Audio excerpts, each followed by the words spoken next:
She looks at you differently when you walk into a room, not because of your money, not your clothes, not even your face. It's something she can't name, but she feels it instantly. It's a frequency, a stillness, a man who is completely at peace with who he is sexually, even past 60, radiates something that younger men simply don't have yet.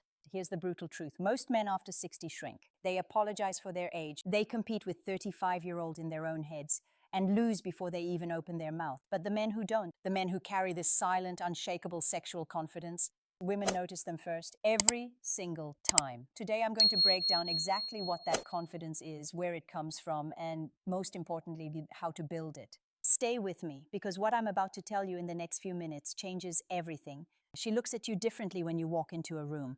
Not because of your money, not your clothes, not even your face. It's something she can't name, but she feels it instantly. It's a frequency, a stillness. A man who is completely at peace with who he is sexually and even past 60 radiates something that younger men simply don't have yet. Here's the brutal truth. Most men after 60 shrink. They apologize for their age. They compete with 35-year-olds in their own heads and lose before they even open their mouth. But the men who don't, the men who carry this silent, unshakable sexual confidence, women notice them first, every single time. Today, I'm going to break down exactly what that confidence is, where it comes from, and most importantly, how to build it. Stay with me, because what I'm about to tell you in the next few minutes changes everything. Let's start with the real problem. Society has a script, and that script says that male sexuality peaks at 25, fades by 50, and is basically irrelevant past 60. TV sells it. Pharmaceutical ads reinforce it. Even well-meaning friends joke about it at birthday dinners. And here's the danger. Men believe it. Not consciously, but quietly. That script gets under your skin. It becomes an internal story you tell yourself.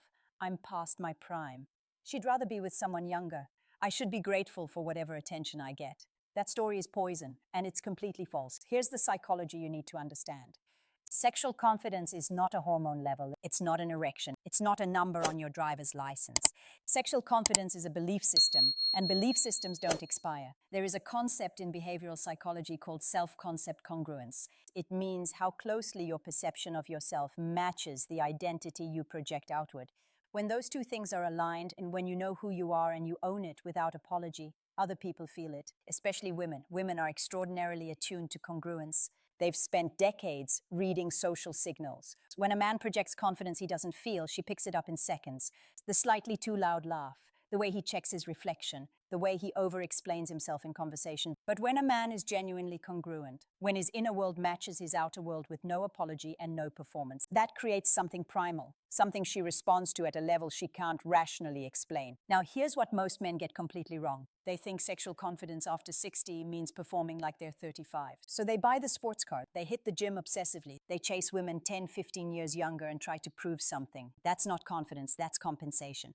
And women read it as exactly that. The men who get it right, the genuinely sexually secure men over 60, they're not trying to go back. They've gone forward. There is an enormous difference between those two directions, and I'm going to show you exactly what it looks like. But first, understand this core psychological truth. Insecurity is always louder than confidence. Insecurity talks. It performs. It fills silence. It needs validation. Confidence doesn't need to announce itself. It simply exists. It takes up space without demanding attention. Think about the men in your life or in the world who radiate that quality.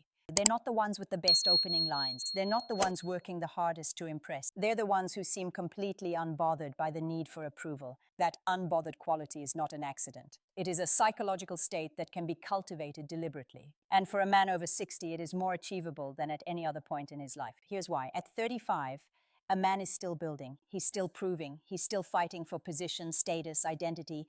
That internal noise creates anxiety, and anxiety is the enemy of real confidence. At 60 plus, if you've lived well, if you've led, loved, built something, survived something, you have a foundation that no 35-year-old can fake. You have earned gravity. The question is whether you claim it. And here is the critical question. Most men have the raw material, but they are making one specific mistake that cancels all of it out. I'm going to show you exactly what that mistake is right now. The mistake is what I call the apology posture. It's subtle. You won't see it in a mirror, but she sees it. The apology posture is any behavior, verbal or non-verbal, that communicates, I know you might not want me. I'm accounting for that up front. It's the conversational hedge. It's the self-deprecating joke before she can reject you. It's the over-explanation of why you're still single at your age. It's asking for permission to take up space. Men in the apology posture think they're being humble. They think it disarms rejection. In reality, it accelerates it. Because the moment you preemptively communicate, I know I might not be enough, Shmo, she believes you. Not consciously, but her body does. Her psychology does. Attraction does not run on logic. Attraction runs on signals. And the signal you're sending tells her brain, low value, pass. Now contrast that with what I call the ownership posture. The man in the ownership posture doesn't explain himself. He doesn't justify his age, his status, or his intentions. He moves through a room like a man who has already decided he belongs there. He speaks with deliberate pacing, not rushed, not performative. He holds eye contact not to intimidate, but because he's genuinely interested and he's not afraid of what she might think. He doesn't chase her attention. He holds his own attention so fully that she finds herself wanting to enter his orbit. This is the shift from chasing to attracting. But let's go deeper, because there's a layer underneath the ownership posture that most people never talk about. It's what I call sexual groundedness. Sexual groundedness is the ability to acknowledge your own sexuality, your desires, your energy, your masculine presence, without shame, without aggression, and without apology. It is the quiet internal knowledge that you are a sexual being and that this is completely normal, healthy, and even powerful. This is where men over 60 have an enormous overlooked advantage.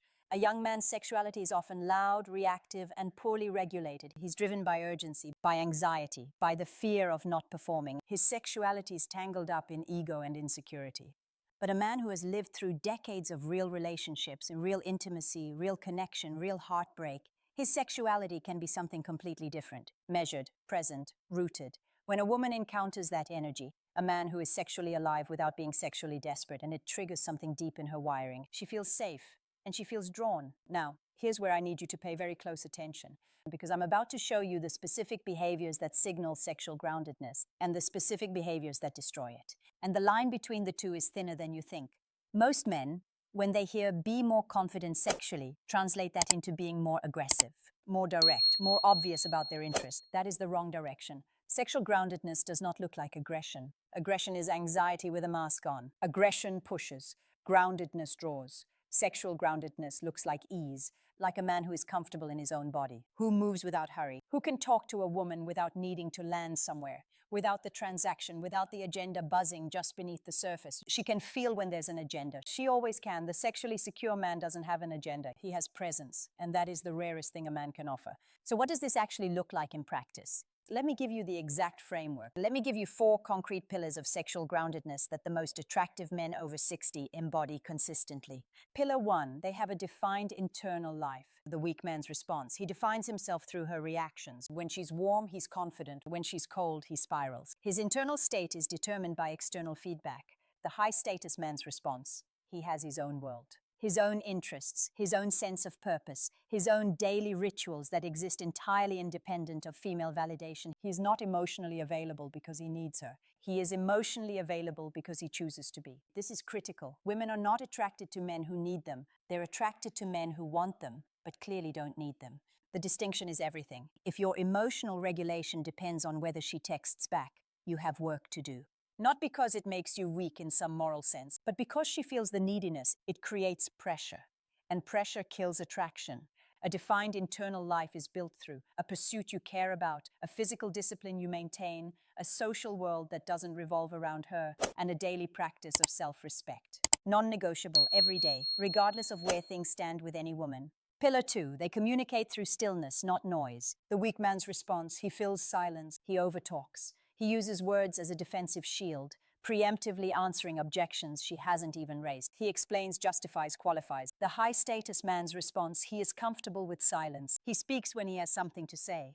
He listens with full attention, not waiting for his turn to speak, but actually present.